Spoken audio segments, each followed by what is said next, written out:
झाल्या बघा पुऱ्या इकडं एवढ्या मोठ्या टमटम फुगल्या म्हणते आई. कसं आहे नाथ खोळा एवढ्या वेळ बघत होतो नाही का येड आज झालं एकदम चांगलं. हा आता करून टाक झालं आता सगळं थोडं राहिलं आता. इकडं पण एक गटुडं खायला लागले. चांगलं आहे का? छान झालंय का? काय झालंय? छान झालंय का?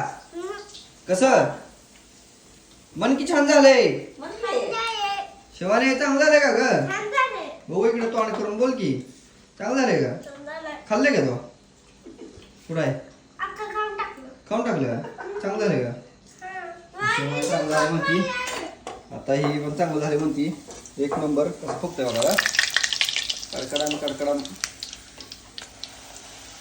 नाथखोळा दाखवायच्या टायमाला फुग नाही काय आहे की फुगले बघा इकडं. काय कसं फुगलंय बघा हे.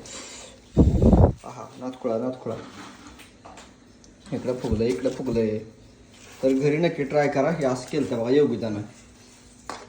हा चांगलं झालंय बरं का.